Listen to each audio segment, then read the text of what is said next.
હે હરિરાય મહાપ્રભુજી કી જય. વાંગ મુક્તાવલી. આત્મભાવશ્ચ સર્વત્ર સ્વસંબંધ વિચારણમ ન સ્વસંબંધિતા સ્ફુરિત સ્માકમ. ભગવાનની તે ગુજરાતી. સર્વત્ર સ્વસંબંધ વિચાર એટલે કે હું ભગવાનનો છું એવી બુદ્ધિ, એનું નામ આત્મભાવ. હું દીકરાની માં નથી, હું પતિની પત્ની નથી, હું છોકરાની દાદી નથી. હું કોની છું? પ્રભુની. એ આત્મભાવ છે. પરમાત્મામાંથી આત્મા છૂટા પડ્યો છે, તો હું કોની છું? પરમાત્માની, પ્રભુની. અને જે આ ભાવ આવે, હું કોઈની પત્ની છું, હું કોઈની માં છું, હું કોઈની દાદી છું, એ છે દેહ ભાવ. બે ભાવ હોય, દેહ ભાવ અને આત્મભાવ. દેહ ભાવ આ જન્મ પૂરતો જ હોય. અહીંયા પૂરું થયું. રામ બોલો ભાઈ રામ, જલ્દી કાઢો. આમે મમ્મી જાડી છે અને વજન વધી જશે. દેહ ભાવ પૂરો થયો. પણ આત્મભાવ, જે પ્રભુ મારા છે એવું હું કહું છું અને હું પ્રભુની છું, એ જ પ્રભુ આપણો હાથ પકડીને લઈ જશે. એ ક્યારેય છોડવાના નથી. આ વલ્લભે આપેલું વચન છે, જે ક્યારેય નિષ્ફળ ના જાય. સર્વત્ર સ્વસંબંધ વિચાર એટલે હું ભગવાનનો છું એવી બુદ્ધિ, એનું નામ આત્મભાવ. પ્રભુ અમારા છે એ પ્રમાણેનો પોતાનો પ્રભુ સાથેનો સંબંધ, તેનું અનુસંધાન, તે છે ભગવાનમાં આત્મભાવ. મૂળ આત્મભાવ છે. દેહ ભાવ તો એક જન્મ પૂરતો છે. તમારો ને મારો સંબંધ એક જન્મ પૂરતો છે. જેવા લીલામાં જઈએ, તમારો ને મારો સંબંધ પૂરો, પછી ક્યારેય મળવાના નથી. એ દેહ ભાવ છે. આત્મભાવ, પેલાય પ્રભુ આપણા હતા ને આપણે પ્રભુના હતા. અત્યારે પણ પ્રભુ આપણા છે ને આપણે પ્રભુના છીએ. અને કરોડો જન્મ પછી પણ પ્રભુ આપણા અને પ્રભુના આપણે. આ આત્મભાવ આ હરિરાયજી મુક્તાવલીમાં સમજાવે છે. બોલો હરિરાય મહાપ્રભુજી કી જય. દયારામભાઈના ચંદ્રાવલા.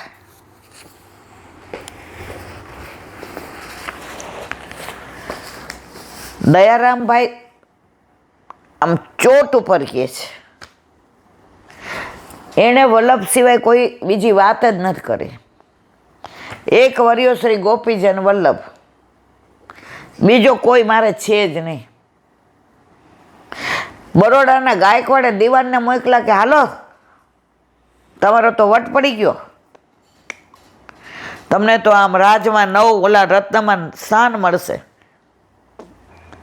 આ પોતળા બોતળાના આ બધા ઝૂંપડા સીધા મેલમાં.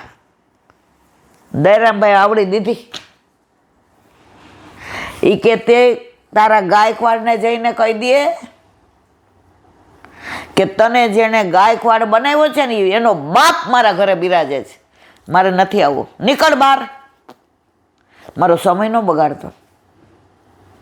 આ ખુમારી દયારામભાઈની છે. કુંભદાસને બોલાવ્યા અકબરે. એ કે કાંઈક ગાવ. કુંભદાસ કે રેવા દે ને ભાઈ. એ કે ના ના કાંઈ. અકબરને એમ કે મારા માટે ગાશે. એ કે રેવા દે. એ કે ના ગાવ. આવન જાવન પનિયા તૂટી. પનિયા એટલે ચંપલ. આવન જાવન પનિયા તૂટી, ભૂલ ગયો હરિનામ. આ ઘોડા તને મળવા આવતો હતો ને આ બધું થયું. ઝાકો મુખ દેખત દુઃખ ઉપજે. અરર મોઢા ઉપર. ઝાકો મુખ દેખત દુઃખ ઉપજે. વાકો કરનો પડ્યો પરા. હે અને માયગું શું ખબર છેલ્લે? એ કે તમે મારા ઉપર પ્રસન્ન હો ને તો તારું મોઢું બીજી વાર બતાવતો નહીં. જો તું મારા ઉપર પ્રસન્ન છો, બીજી વાર તારું મોઢું ન દેખાડતો. આ ખુમારી હોય વૈષ્ણવમાં. આપણે તો આપણા ધર્મનું કોઈ બોલતા હોય તો આપણે સાચી વાત, અમારે તો એવું છે. એટલે શું એવું છે? મને તો કોઈ કહેતે ન્યા જઈને પાડ દઉં છું. ન બોલે તો ન બોલે, ન બોલાવે તો ન બોલાવે. મારો પ્રભુ કેવો છે? એની ખુમારી વલ્લભના છે એની નથી. બુડી મરો ઢાંકણી પાણી લઈને. તમારી લૌકિક પત્ની હોવાનું ગૌરવ એવું હોવું જોઈએ કે તમારો ભાઈબંધ મને એમ ન કહી શકે કે ભાભી તમારા માટે આ સાડી લેવો, 2 ખેંચી લો, ચલ નીકળ બહાર, આ લાવે એવો છો સાડી મારા માટે. આ ખુમારી હોવી જોઈએ કે આપણે કોના છીએ. હું હરિનો હરિમમ રક્ષક, હું હરિનો હરિમમ રક્ષક, હરિ કરશે મમ હિતનું, એ નિશ્ચય બદલાય નહીં. કોઈ આપણને ગમે એટલા ઉલ્લુ બનાવે, તમારે આમ, તમારે તેમ, તમારે ફલાણું, નીકળ બહાર. મને ઘણી વાર વૈષ્ણવ કહે, એટલે બેન વલ્લભનું આવે છે ને ત્યાં તમે ઉગ્ર થઈ જાવ છો. મેં તો ઉગ્ર પ્રતાપ આય નમ. મારો વલ્લભ ઉગ્ર ત્યારે જ થતો હતો જ્યારે કોઈ કૃષ્ણ માટે બોલતું હતું કે વૈષ્ણવ માટે બોલતું હતું. મારા વલ્લભ મને કહે છે કે આવું કરવાનું, એટલે હું કરું છું. મારા વલ્લભ, મારા પુષ્ટિગાર, મારા ઠાકોરજી, મારા વૈષ્ણવ માટે કોઈ કહેશે તો હું ક્યારેય સાંભળી લઈશ નહીં. મારે ક્યાં કોઈનું કાંઈ જોઈએ છે? મને દેવાવાળો મારો નાથ મારા ઘરે મારા માથે બિરાજે છે. હવે આગળ આમાં સારભૂત બતાવ્યો છે. શ્રી કૃષ્ણ શરણમમ, આ મંત્ર મહાન છે, એ આપણે આવી ગયું. શ્રી ગુસાઈજીના સેવક ચાચા હરિવંશરાય હતા. તેમને ભ્રમણ કરવાનું કામ હતું. તેમણે શ્રી કૃષ્ણ શરણમમ આશ્રયથી સર્વસિદ્ધિ મેળવી હતી. એને ફલિત થઈ ગયું હતું. એક ક્ષણ પણ ચાચા હરિવંશરાય શ્રી કૃષ્ણ શરણમમ ભૂલતા નથી. અને આપણે એક ક્ષણ નામ લેતા નથી. એટલે જ એકવાર ગુસાઈજી અને વહુજી બિરાજતા હતા, હિંચકા ખાતા હતા. વહુજીએ પૂછ્યું, તમારા સેવકને શું કરીને માનો? મારા બધા સેવકો મારા અંગ છે. એટલે વહુજી હૈસા કે ચાચા હરિવંશરાય એ કે મારી આંખ છે, નેત્ર છે. તો કા નેત્ર લાલ કેમ થઈ ગયા?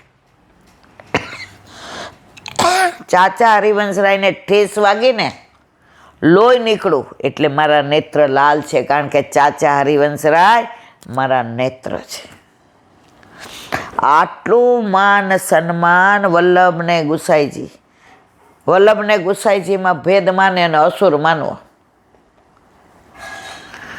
અને છતાંય આપણને એમના પર વિશ્વાસ નથી. ગામના લોકો પર વિશ્વાસ છે કે કર જા, ભોગવ તારા કર્યા તું. એકવાર શ્રી યમુનાજી ભરપૂર વહેતા હતા. સામે પાર જવું હતું. સાથે એક વૈષ્ણવ હતા. તેમણે કહ્યું કે શ્રી કૃષ્ણ શરણમમ નો જપ કરતો ચાલો, હું જ્યાં પગ મૂકીને ઉપાડું ત્યાં તારે પગ મૂકવું. આમ બંને યમુનાજી ઉપર ચાલવા લાગ્યા.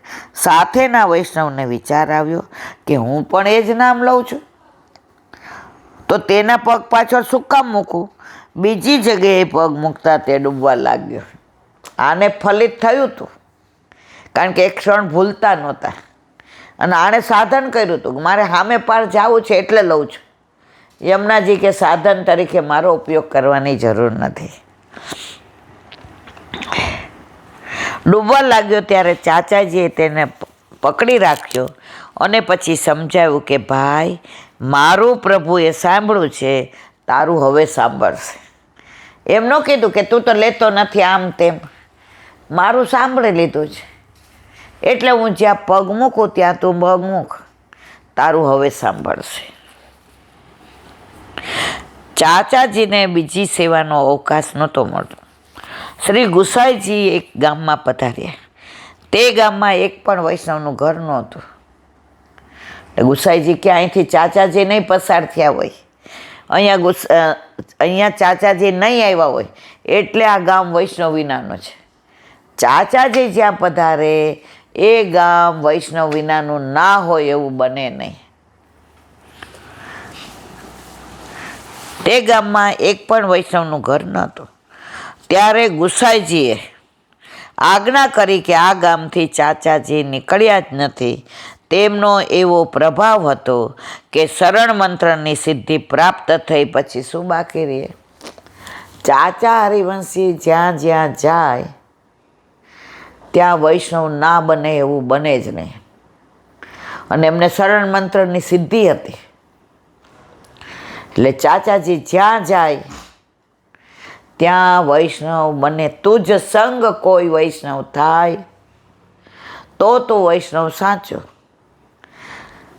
તારા સંગનો રંગ ન લાગે ત્યાં સુધી તું કાચો. જ્યાં જાઉં ને ત્યાં પહેલાં પૂછી જાઓ આમાં કેટલાને ઘરે ઠાકોરજી બિરાજે છે? એટલે જેણે પુષ્ટ કરાવી લે આમ કરે અને ન કરાવી હોય ને આમ કરે. હું કહું એમ નહીં, હરખી રીતે. પછી આપણે પૂછીએ કે કેમ આમ? ના છે, અમારા ઘરે છે ઠાકોરજી, હું સેવા કરું છું. એટલે પછી આપણે બીજો પ્રશ્ન કરવાનો, કોણે પુષ્ટ કર્યા? અમારા ઘર રમતા લાલા, આ નવા નીકળ્યા છે રમતા લાલા, તે બીજાને ઘરે રોતા લાલા છે. હે, આવું ક્યાં પુષ્ટિ માર્ગમાં છે મારા વાલા? રમતા લાલા અને ચરણ સ્પર્શ્યા લાલા અને દર્શન્યા, આવું ક્યાંય પુષ્ટિ માર્ગમાં વલ્લભે લખ્યું એવું દેખાતું નથી. કદાચ એમની પાસે એવા ગ્રંથો હોય તો ભાઈ મને ખબર નથી હો, પણ આપણે આવું વાંચ્યું ને. વલ્લભ કોણ પુષ્ટ કરે ને એટલે એ પુષ્ટ કરાવેલા જ કહેવાય. નથી તો એ ઠાકોરજી પુષ્ટ કરાવ્યા વિનાના છે. એક બેનને મેં કીધું કે તમે કેમ પુષ્ટ નથી કરાવતા? એ કે તમને ખબર ન પડે. મેં કીધું હા વાત સાચી. એટલે એની ભેગી એની ભત્રીજાઓ હતી. એ કે અમને 2-3 વૈષ્ણવે કહ્યું નહીં ફઈ. એટલે કે હા, કે 20 વર્ષથી ઠાકોરજી ઘરમાં બિરાજતા હોય ને અમે સેવા કરતા હોય ને એને મેળાએ પુષ્ટ થઈ જાય. મેં તું પાડોશમાં 2 જણા રહેતા હોય ને એને ગમતા હોય એકબીજાને તો લગ્ન થઈ જાય. મને થશે. મેં તો થઈ જાય પુષ્ટ. પછી એની બાજુવાળાએ મને ફોડ પાડી. એ કે મહેનત કરોમાં. મેં કીધું કાં? મને કે એના તો કુળદેવી એટલા મોટા આટલું સ્વરૂપ બિરાજે જ બેયના મંદિરમાં અને નીચે લાલા રાખ્યા છે. એટલે કુળદેવીની સ્તુતિ કરે ને જય આદ્યાશક્તિ કરે ને ધૂપ દીપ કરે ને એને સાંકરિયા ધરાવે ને પછી ઠાકોરજીને મેં જય શ્રી કૃષ્ણ. જ્યારે ક્યાંય પાઠ હોય ને એટલે ચિઠ્ઠી લે. તમારે ઘરે અમારા બેન ઘરે બિરાજે છે. લાણી લે ને પ્રસાદે લે ને તમે જુઓ તો આમ 2 વાગે એટલે આવી જ જાય ને આગળ ખુરશી લઈને બેસી જાય, નીચે નથી બેસાતો. ઓલા બિચારા જે મનોરથીઓ એ પૂછે આ બધાને ઘરે ઠાકોરજી પૂછ. હા, પછી આપણને ફોડ પડ્યો ત્યારે ખબર પડી. આપણે છોડી દીધું કે સવારે 6:30 પહેલાં એ મંગળાની આરતી માતાજીમાં કરવા જાય, પછી કૃષ્ણ પાસે આવે, એના ઘરે એના કુળદેવીને પહેલાં આરતી ને ભોગ ને બધું કરે, ધૂપ ને દીપ. એની ગોદમાં લાલા રાખ્યા હોય, બિચારા લાલાએ મૂંઝાય પણ પુષ્ટ કરાવેલા નથી એટલે ઉનકે મન કી વે જાને મેરે મને જગદીશ. બોલો વલ્લભાથી.